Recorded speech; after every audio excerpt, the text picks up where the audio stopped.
This is the real reason park rangers never answer the phone after midnight in the Appalachian Mountains. And once you hear it, you'll understand why. In September of 2024, deep within the Nantahala National Forest, an 11-year Forest Service veteran was assigned a routine overnight watch at an isolated guard station off Wayah Bald, a shift she'd covered for a dozen rookies, but had not personally pulled alone since her own first season. Everything was standard until midnight came, and the standing order she'd repeated to every trainee she'd ever had got tested on her for the first time. By sunrise, the guard station's landline had been physically removed from the wall. Her radio logs had gone missing for a 4-hour window nobody could account for. And the woman who wrote that rule into every new hire's orientation has never fully explained what she heard on that line. Until now. Her name is Ferrin, and this happened to her.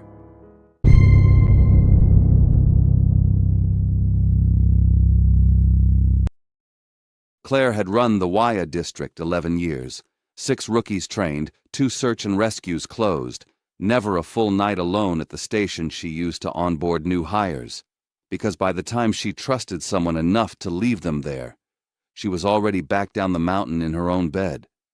Tonight was different, only because Oscar Cottrell, 3 weeks into the job, radioed in from the trailhead with a blown serpentine belt. Dispatch had nobody else to send. Claire drove up in the District F250 she'd had since her rookie year, a laminated photo of her first training officer, Hollis Vance, clipped to the visor for a decade, corners gone soft from sun. Vance was retired now, outside Silva, the one who'd handed her the rule she'd since handed to 6 others.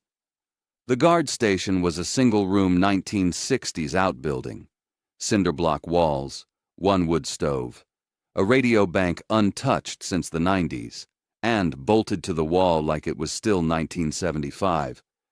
A rotary landline that shouldn't have been connected to anything. Claire ran her checklist out of habit. Fuel, frequencies, the sign-in log every ranger here had initialed for decades.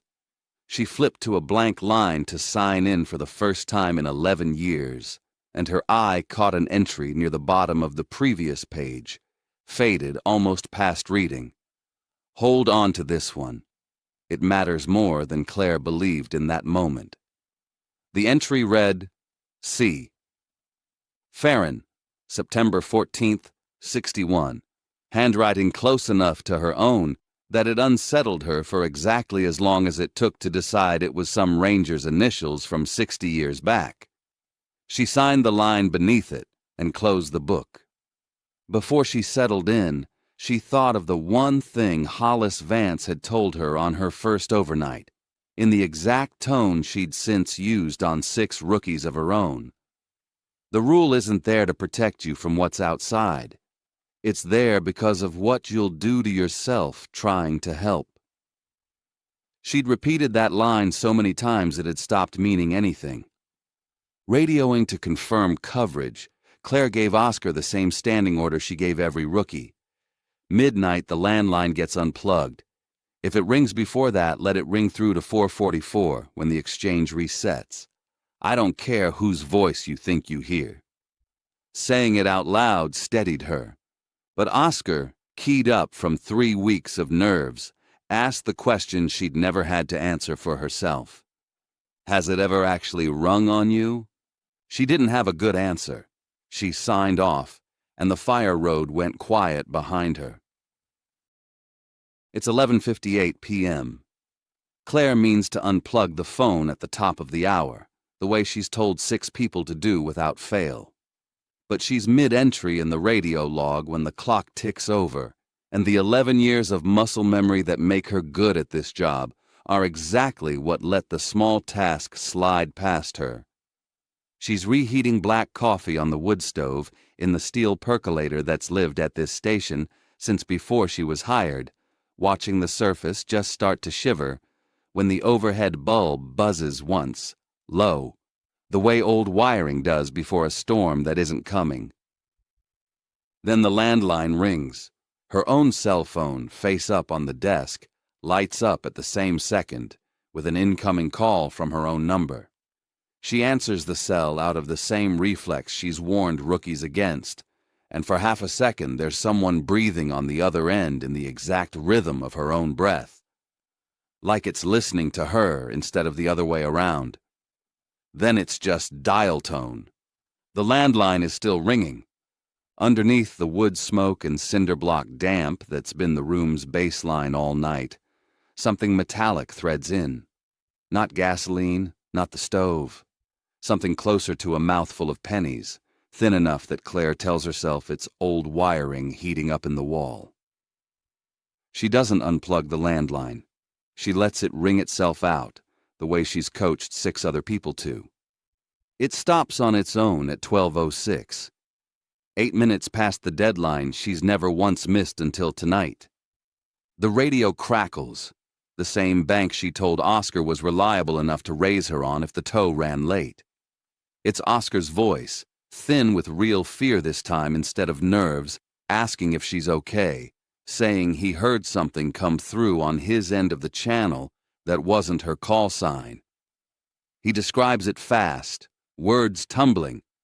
A woman's voice running her own status check script back at him, word for word, the exact phrasing Claire uses every single shift. Claire hasn't kept that script open tonight. She hasn't said a word into the radio since she signed off with Oscar at the trailhead. And underneath his question, for 1/2 second before the signal clears, there's a second voice layered under his, running that same script back at her in her own cadence. Too clean for a 4-mile drop to explain.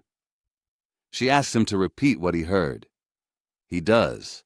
Word for word, it's the exact line she gave 6 different rookies on their own first overnight, right down to the pause she always puts before the last sentence.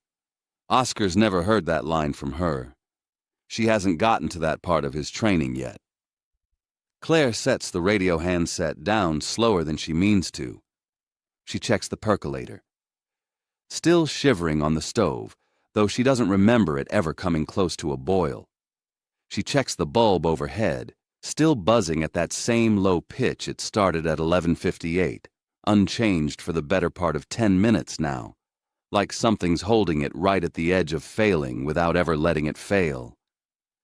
She thinks about the log entry again. See, Ferrin, 63 years old, ink faded almost past reading. Outside, past the single window, the tree line sits exactly where it always has, and nothing about it looks wrong in any way she could point to and name. That's what unsettles her more than if something had. She's spent 11 years learning to read this mountain the way other people read a room, and right now, it's giving her nothing. Not a shape, not a sound out of place. Just the ordinary dark doing exactly what ordinary dark does, while everything inside the station keeps insisting otherwise. She picks the radio back up and keys it once. Oscar, say the last part again, slower this time. There's a pause on the line longer than the drive between his position and hers should ever allow for. Then his voice comes back, and it isn't asking her a question anymore. It's answering one she hasn't asked yet. The landline rings again at 12:22. Caller ID reads Oscar Cottrell. Claire has 4 hours and 22 minutes left until the exchange resets at 4:44. She wrote the rule. She's enforced it on 6 rookies without exception. But if this is real, if Oscar's tow truck went off the shoulder, if the kid she's training is actually hurt and calling the one number he knows is manned, then holding the line doesn't make her disciplined. It makes her the veteran who let a 3-week rookie die because she was more loyal to her own rule than to him. She picks up. The receiver is older than the station itself, heavier than it looks, the plastic cold enough to sting her palm even indoors. Her thumb finds a hairline crack in the housing and worries at it without meaning to. A small, real, physical thing to hold on to while she listens. It's Oscar, frightened in a way 3 weeks on the job hasn't prepared him for. The tow driver never showed. He started walking the fire road toward her station, and something's pacing him in the tree line off the shoulder. Hollis Vance's line surfaces, uninvited under the panic. It's there because of what you'll do to yourself trying to help. And for the first time in 11 years, she understands it wasn't a warning about rookies. It was a warning about her. A rhythmic clicking starts up behind Oscar's voice, evenly spaced, mechanical, wrong for open road. Through the guard station's single window, out past the tree line, a single unmoving light sits exactly where he says he's walking, steady. Not a headlamp beam, not anything anyone would hold still on purpose. She tells him to turn around, run back toward the trailhead. For 1 full second, his voice floods with relief, like he's about to do exactly that. Then mid-sentence, it isn't his voice anymore. It's hers. Her own words from an hour ago, fed back flat and precise. Has it ever actually rung on you? Claire doesn't answer it. She grips the receiver harder, and the crack under her thumb widens a fraction. A small dry sound she feels more than hears. Say something only you would know, she says. Right now. There's a pause. Not static, not dead air, something closer to a held breath on the other end. And then Oscar's real voice comes back, thinner than before, saying the one thing she never put in any training file. The words she used with him 3 weeks ago at the trailhead, welcoming him to the district. A private joke about his coffee order only the two of them would know. That should settle it. It doesn't. Because the clicking behind his voice hasn't stopped. If anything, it's closer now, keeping perfect time, like something counting down alongside whatever's coming down the fire road. Oscar, the light in the trees, is it moving? A long pause, then quietly, it's not in the trees anymore. The line goes dead in a way that isn't a dropped call. It's a specific kind of silence, one she's never heard a landline make, like the connection didn't fail so much as it was set down gently on the other end. Claire stands there holding a receiver connected to nothing, the crack in the housing now running the length of her palm. Outside, the light that was pacing Oscar down the fire road is gone from the tree line. In its place, closer to the station than it has any right to be this fast, something moves along the ridge at a height that doesn't match any animal she's spent 11 years learning to identify. She sets the receiver down, picks up the radio. Oscar, base, radio check. Static answers her. Not the ordinary hiss of dead air on an open channel, but something with texture to it, rising and falling in a pattern too even to be interference. Almost, if she let herself think it, like breathing. She keys the radio again, slower this time, and waits. Nothing answers in words, but the static shifts just once into something that sounds, for exactly as long as it takes her to decide she's imagining it, like her own name. Claire drops the phone, grabs the door bar, hand on the bolt. The overhead bulb dies. The generator goes with it, and the guard station falls fully, completely dark. She stands there a second in the blackness, 11 years of training telling her not to open a door on instinct. Underneath that discipline sits an older, colder thought that whatever's outside was never going to need her to open it. The landline rings. It's unplugged. She yanked the cord herself in the dark, felt the jack come loose against the baseboard, heard it hit the floor. It rings anyway, from inside a wall it's no longer connected to. 3 short bursts and a pause, over and over, patient as a metronome. Outside, the clicking sound resolves into something with weight behind it, moving along the cinderblock at shoulder height. Not scraping, not dragging, tapping, deliberate, like fingers testing a surface for a way in. Underneath the cold stove ash smell that's filled the station all night, something new threads through the dark, thin and coppery. The same wrongness she caught earlier off the landline, except stronger now, close enough that it coats the back of her throat. 3 slow knocks land against the outside of the door. Claire's whole body goes still, because that's Hollis Vance's rhythm. His exact 3 count, the one he rapped on every doorframe he ever walked out of, the one she picked up without noticing and has done herself, unthinking, on every handoff since. Vance retired 4 years ago. He lives 2 counties over, in a house with a porch swing. He is not on this mountain. Whatever's outside learned that rhythm the same way it learned Oscar's fear, the same way it learned her own words fed back through a dead phone line. She goes for the radio next, fingers finding the handset by feel in the dark. Static. Nothing. A shape crosses the single window, tall in a way that doesn't sit right against a doorframe built for people, gone before her eyes adjust to where it was. Claire presses her spine flat against the cinderblock, and it has nothing to do with a decision. 11 years of training has run out of instructions for this specific situation, and her body is doing the only thing left to it, which is holding perfectly, completely still. The tapping moves, slides along the wall toward the door, unhurried, the way something moves when it already knows exactly where the opening is. The radio crackles to life on its own. Her own voice comes out of it. Has it ever actually rung on you?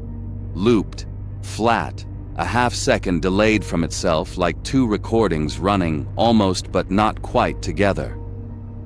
Then, the dead landline joins it from inside the wall, ringing in the exact rhythm of the same 6 words. Then a third voice from directly outside the door, low enough that she feels it more than hears it through the cinderblock, saying the same thing back to her at a pace that doesn't match either of the other 2.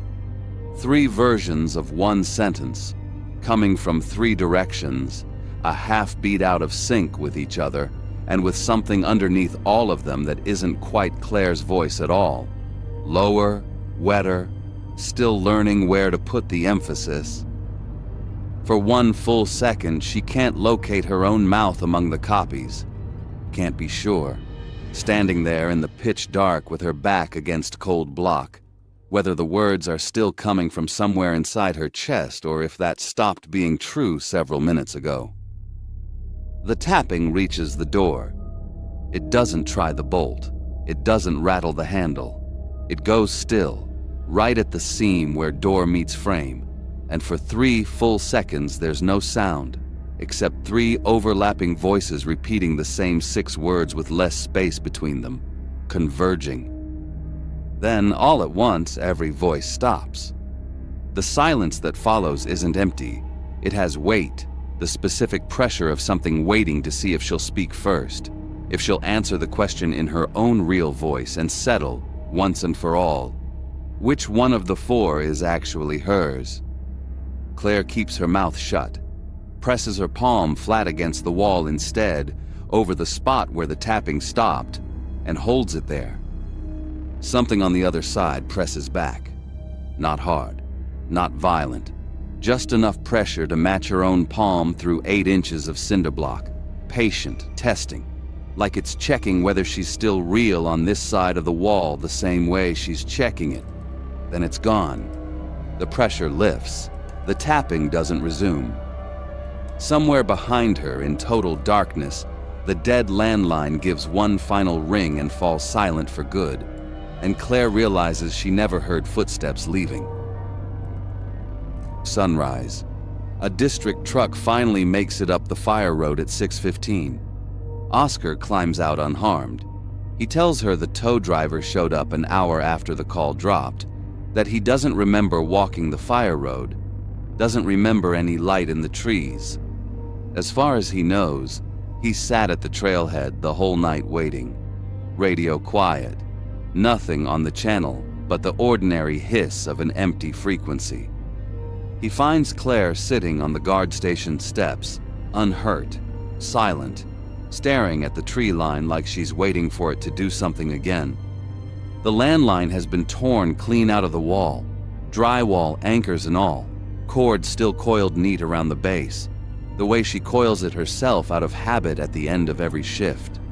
The receiver itself sits in the dirt 6 feet from the doorway, fused half shut, the plastic sagging and blistered like it went through a fire that never touched anything else in the room. Not the wood stove 6 feet away. Not the desk. Not the logbook still sitting open where she left it. Oscar doesn't ask what happened. He looks at the receiver once, and then he doesn't look at it again. Claire fills out her own district reassignment form before he can offer, requesting she never pull this specific overnight watch again. She's since learned it's the kind of request this exact post has apparently needed from whoever's held it, for longer than any of them have been alive. Before she leaves, she opens the sign-in log one last time. Above her own signature from the night before, the ink of the Ferrin, September 14th, 61 entry has bled slightly at the edges, the way wet ink bleeds, not the way 63-year-old ink is supposed to look after decades under glass. She runs her thumb near it without touching it. She doesn't test the theory forming underneath that. She closes the book and doesn't look back at the shelf. Driving out, the insect noise that felt a half-notch too quiet the night before is back to full volume. The ordinary layered hush of a Nantahala morning in September. Somehow that's worse to Claire than the wrongness was. After 11 years on this mountain, she knows exactly what normal sounds like when it's covering something. She doesn't call Hollis Vance. She thinks about it twice on the drive down, has his number pulled up on her phone both times, thumb hovering over the green call button, and puts it away both times, because some part of her isn't ready to hear whether he'd recognize the question she'd be asking him, or whether he'd already know the answer. At the district office, she signs her reassignment paperwork and doesn't mention the log entry to anyone. She doesn't mention the 3 knocks either. Some habits, she decides, are easier to keep than to explain, and some questions are safer left as habits. The thing she keeps coming back to isn't what answered the phone. It's that Claire Ferrin has trained 6 rookies on that exact rule, and never once told a single one of them where she first heard it. Somewhere down the hall, closing out the morning shift log, a rookie 2 districts over raps his knuckles on a door frame 3 times on his way out, the way his training officer always did, without knowing why, without ever having been told to. He's never met Claire Ferrin. He's never heard of Wayah Bald. He just does it because that's how you're supposed to leave a room.